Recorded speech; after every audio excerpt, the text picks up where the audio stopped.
There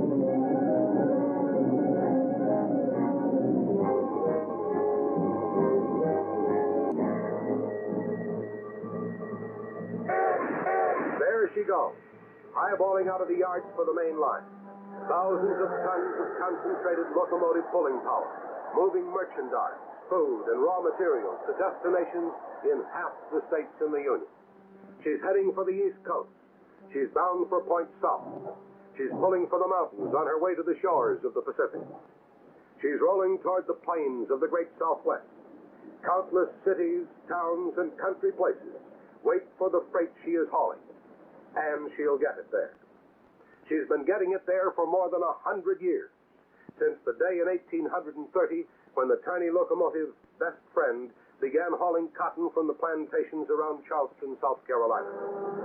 She's getting it there today, over thousands of miles of track, hauling the material to feed and clothe and build a nation. Yes, the freight will reach its destination all right, because a great team of railroad men are working together day and night to make sure the freight will go through on schedule. Men like these, men like you. You are the engineers and firemen, the yard conductors, the field men and tin men. You are the men in the retarder towers, the men who handle the classification controls on the crest of the hump, aided by the advanced train consists, by teletype, which speed up the operation.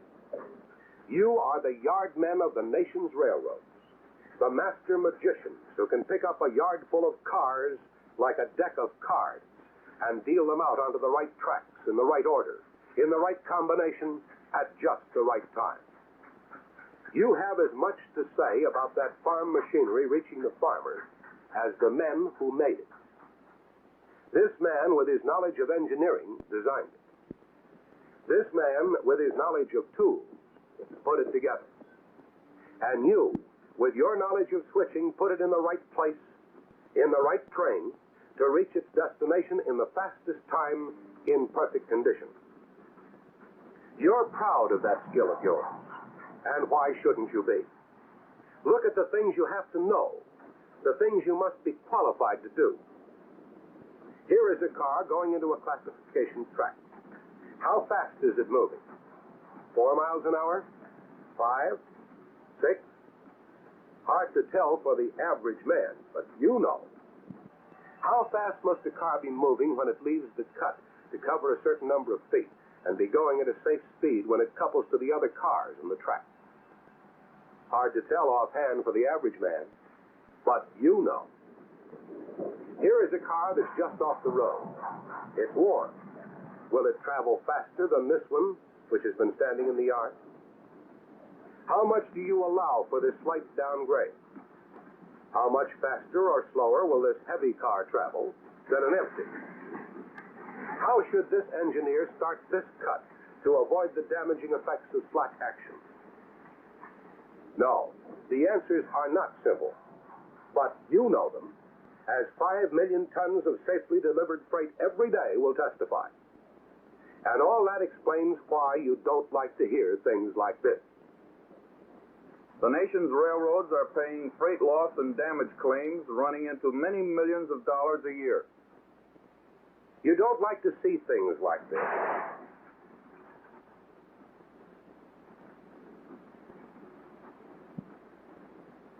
Or like this.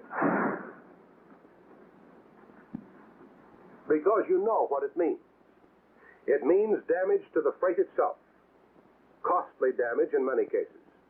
Damage which may run into hundreds of dollars per car. Damage that has to be paid for by the railroad to the tune of many millions of dollars a year. Paid for by the railroad whose job it is to deliver the freight in perfect condition, not destroy it.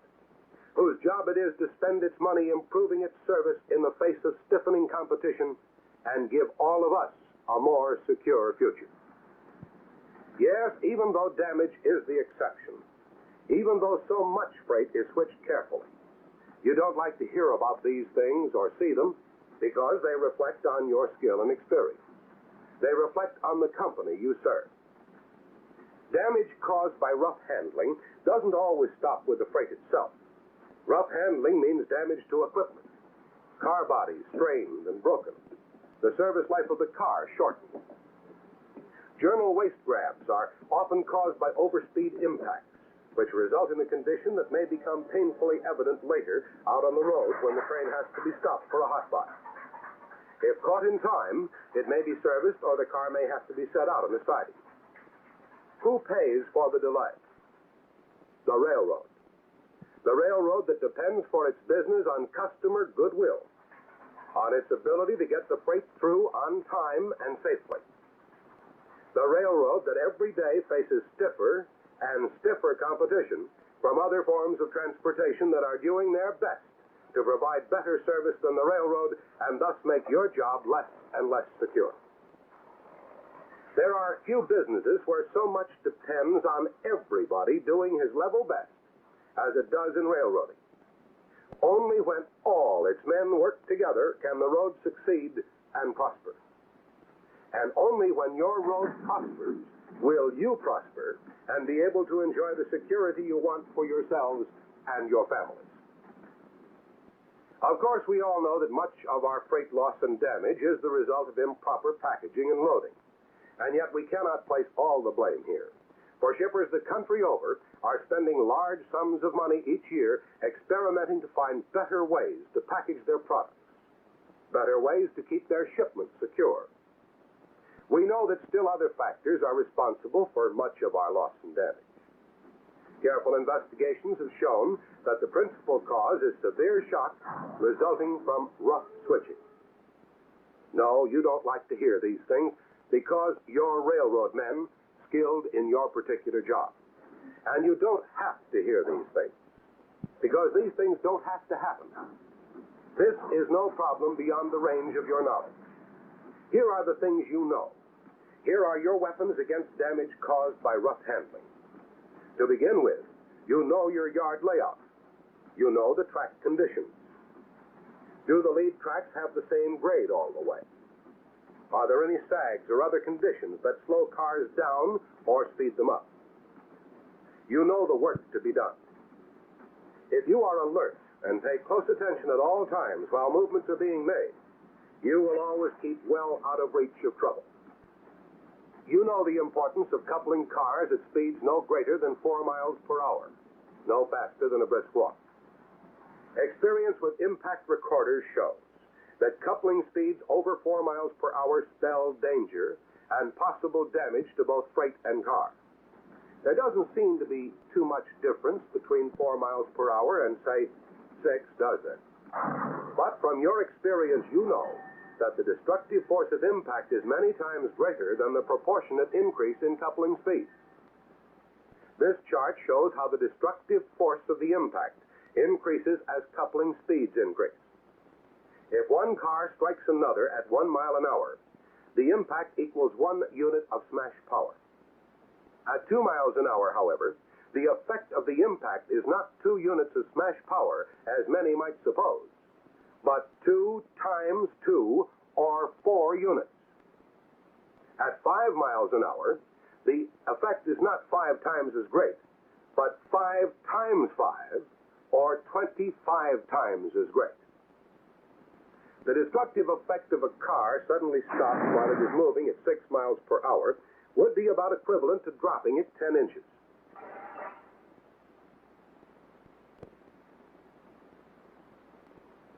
At 10 miles per hour, it would be equivalent to a drop of 3 feet, 4.5 inches.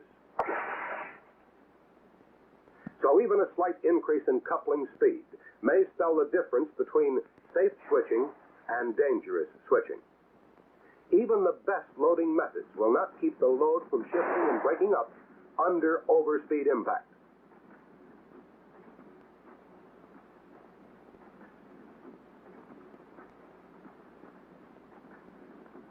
In this slow-motion study, notice the shock as it couples to a cut at high speed.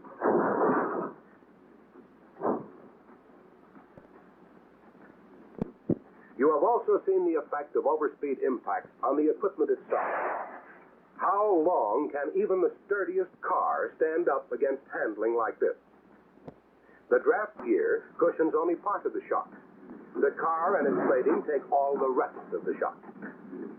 In this slow-motion study, notice the shock waves along the roof of the car as it couples to a cut at high speed.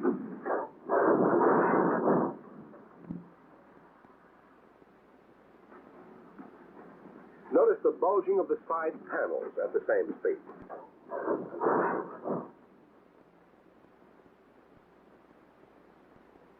Quite a difference between this and what happens when coupling is done at the safe speed of 4 miles per hour or less.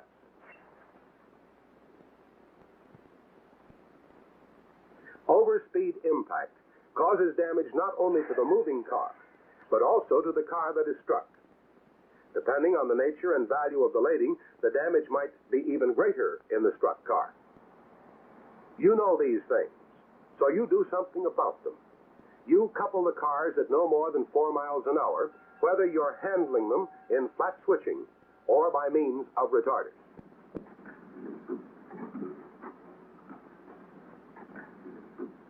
This is called a car retarder, but actually it keeps freight moving faster through scores of big railroad yards where incoming cars are switched and made up into trains for many different destinations.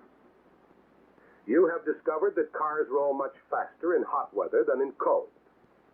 Experience has shown that when the temperature is high, rough impacts occur more frequently. So you regulate your cutoff speed accordingly. You've noticed that heavy cars roll farther than empties. But you realize that empties should be treated with the same care as loads, for in addition to possible damage to the empty itself, the struck car might contain a load, such as sewer pipe, that can be easily broken. As an engine man, you know other things too, such as the importance of adjusting the slack while pulling or shoving a long cut of cars.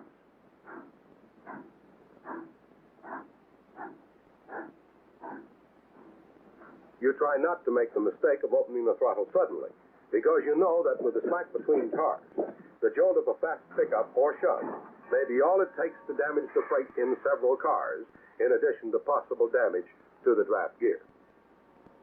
There is a limit to the pull a drawbar assembly will stand. As a switchman, you are a key man. You give your signals clearly so that the engine man and others know exactly what you mean. You stand in the open where your signals can be plainly seen, not hidden by posts or other obstructions. You face the engine man or give him your full back so that your arm movements will not be blocked by your body. And you give your signals correctly. Proceed.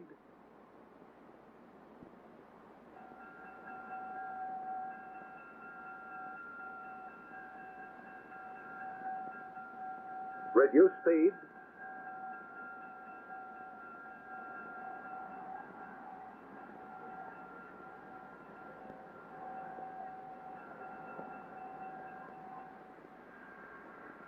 Stop.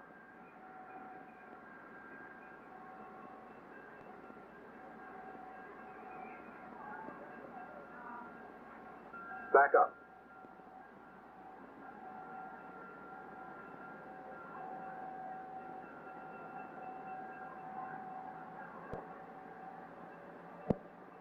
The important thing is to give the proper signal at the proper time and as plainly as a baseball umpire motioning safe.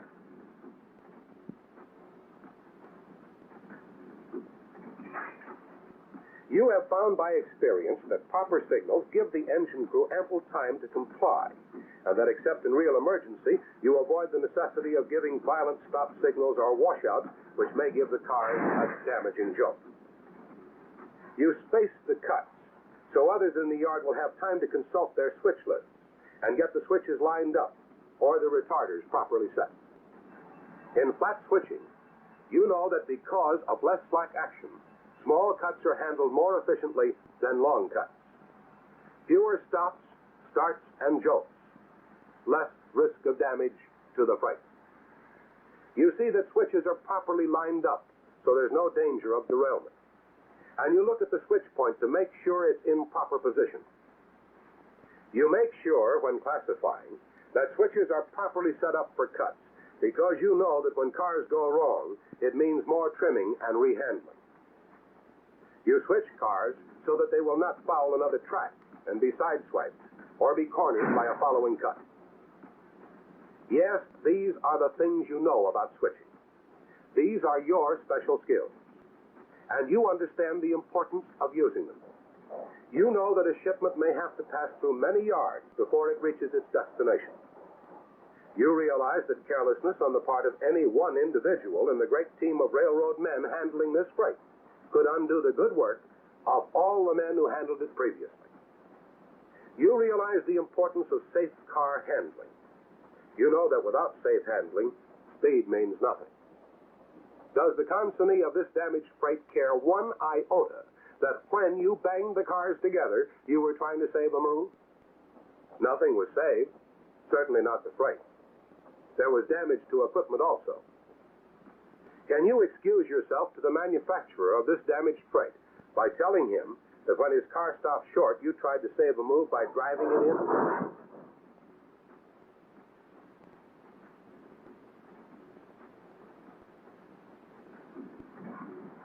No. He thinks only of his ruined merchandise, his lost sales, his lost profits. Does the shipper of this merchandise go easy on the railroad because the damage was done when you snapped up the slack too fast? No. He would much rather have his shipment than a claim payment. You wouldn't put up your money, would you, for damaged furniture, a refrigerator, or a water heater all smashed up? And yet hundreds of thousands of times each year, damage to the nation's freight forces the railroads to pay out hard-earned money.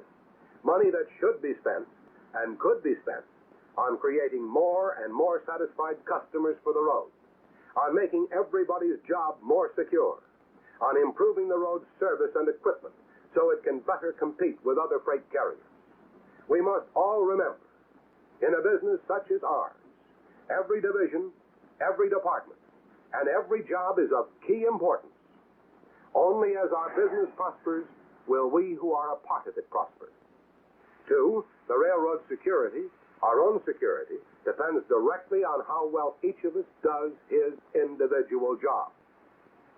We have a great reputation to live up to, a reputation that began more than a century ago, a reputation we must help preserve as the last train out of the yards tonight hauls the material that keeps our nation strong. In countless cities, towns, and country places, America waits for the freight. And simply by using skills developed over the years, by exercising care and good judgment, railroad men like you will see that the freight goes through and goes through safely.